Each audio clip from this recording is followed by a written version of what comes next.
Hey everybody, welcome to the 1804 Show, Chapter 2. I'm your host, Dollar Wheel, and this is another episode of 1804 History. Yeah, I just wanted to apologize for coming on live earlier.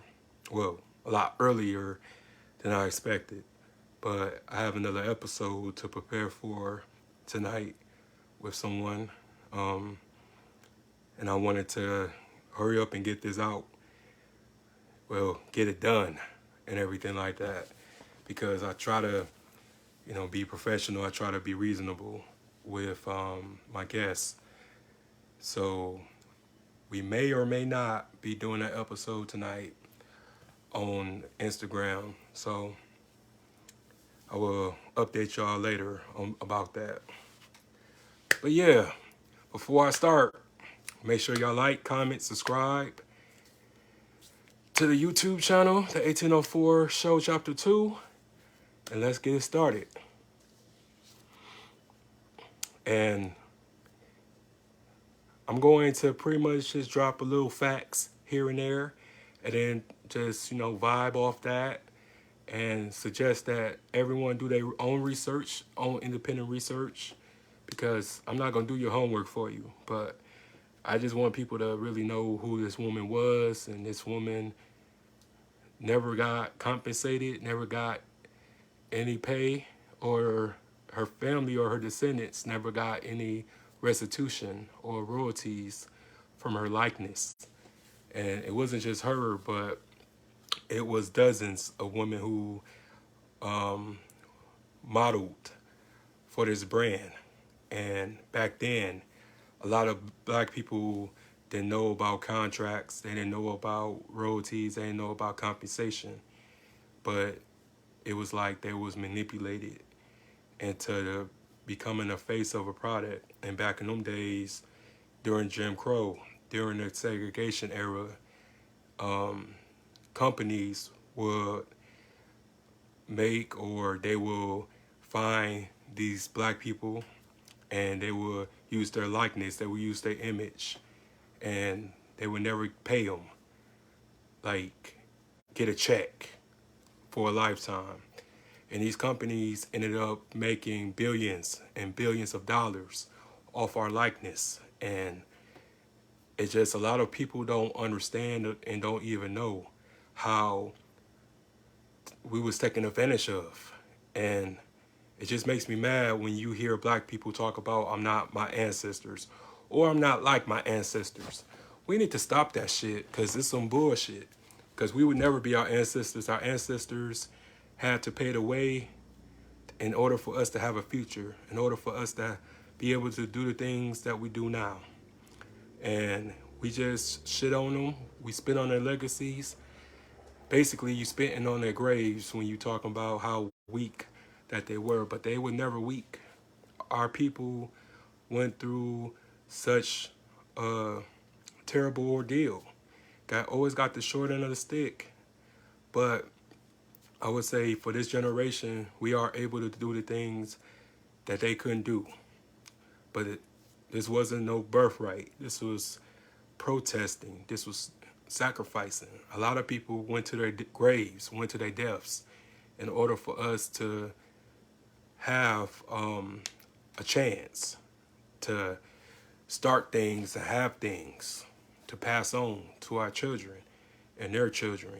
We need to stop taking them for granted. But yeah, Miss Nancy Green, born March 4th, 1834, and she died August 30th, 1923, was an American formerly enslaved person, nanny, cook, activist, and the first of many African American models and performers hired to promote a corporate trademark as Aunt Jemima. The famous Aunt Jemima recipe was not her recipe, but she became the advertising world's first living trademark. So just imagine back in the days where you couldn't eat at certain lunch counters, or you couldn't live in certain neighborhoods, but yet they got a face of a black woman, a black woman in their kitchen, eating pancakes and using her pancake batter. But they hate black people, Negro people at that time, and that was just really seemed like a contradictory, if you ask me. Like, how can you hate black people? You don't want to live by black people, but yet using a black person face and black person image, black person breakfast supplement to eat with your pancakes. But I don't know. It's crazy. It's really crazy. I don't really be understanding these type of things. A lot of it be crazy. But yeah, she was, well, her first name, because she had many names, because she was sold off into slavery. So her first name was Nancy Hayes or Hughes, and she was practically born in Montgomery County, Kentucky. She had at least as many as 4 children, which one of whom was born in 1862 with George Green. Former farmers from that area named Green raised tobacco, hay, cattle, and hogs. There were no birth certificates or marriage licenses for enslaved people. Green has been variously described as a servant, nurse, nanny, housekeeper, and cooked for Charles Moorhead Walker and his wife Amanda. She also served the family's next generation, again as a nanny and a cook. Walker's 2 sons later became known as Chicago Circuit Judge Charles M. Walker Jr. and Dr. Samuel J. Walker. By the end of the American Civil War, Green had already lost her husband and children. She lived in a wood framed shack, still standing as of 2014, behind a grand home on Main Street in Covington, Kentucky. She moved with the Walkers from Kentucky to Chicago in the early 1870s before the birth of Samuel's youngest child in 1872. The Walker family immediately settled in a Shank residential district near Ashland Avenue and Washington Boulevard called the Kentucky Colony, then home to many transplanted Kentuckians. So she ended up relocating with the people later on. And just imagine having to work for people and stuff like that majority of your life. Like I said, we don't like to acknowledge certain people because we always kind of figured, or we kind of thought that these people was created like characters, you know what I'm saying? But these was actually people. These was people who existed, people who practically had to survive off the strength of I don't really know what to do and stuff like that.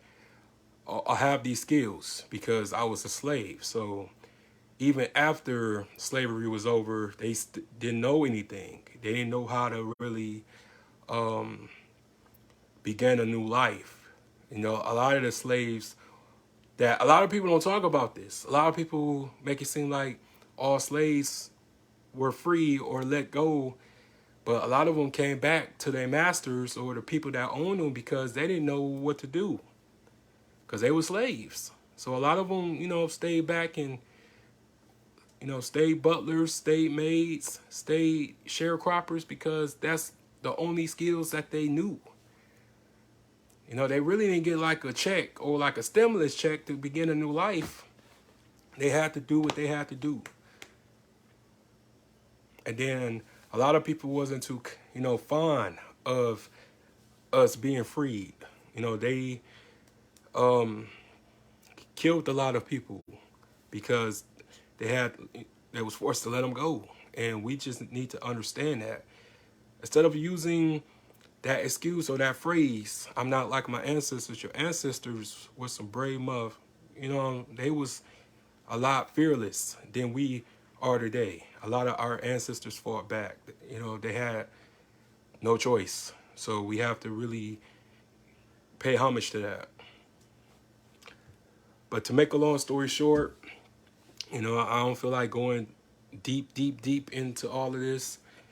So basically, they used her face, a company used her face, and she was only paid one time in Chicago.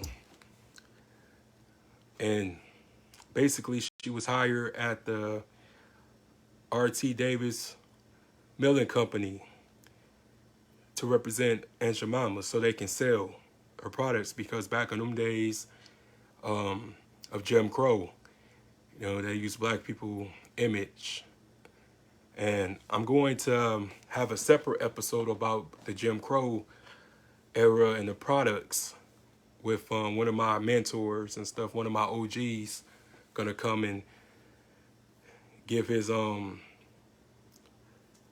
presentation about that. So I'm gonna be giving y'all that in the near future and stuff. But yeah, she died at 89 years old, and her grave plot was unmarked for many years.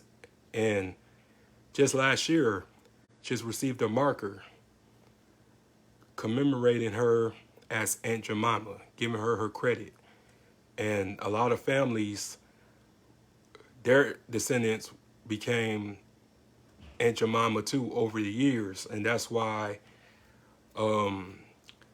they felt like it was needed for them to remove her face or just remove that particular model and change the name too, saying that it was inappropriate, it was offensive, and it was racist. But she finally had gotten a marker after 100 years of her, after her death. And I just think that we all just need to learn about these particular people, because these people don't get their just due. They don't get their flowers. They don't get their credit. And that's practically the end of the story right here. But y'all welcome to look her up yourselves, and I will be dropping the sources of this story in the comment section. So nobody can say that I be making shit up. It will be right there. But yeah, that's the end of the story. And just keep in mind, next time you say some inappropriate stuff, understand who this woman was and what she had contributed to the culture. Because at least all of us had Aunt Jemima in our house or in our homes while growing up, and probably still do, depending on what kind of pancakes or what kind of syrup you like. But none of these families was ever compensated from billions and billions of dollars that these companies made off our face and off our likeness. So that should show everyone that we're great. It should show everybody that we are brilliant, that we are magnificent. But yeah, I'm finna end this episode, guys. Like, comment, subscribe to the YouTube channel, the 1804 Show Chapter 2, and I'm out. Peace. Have a good day.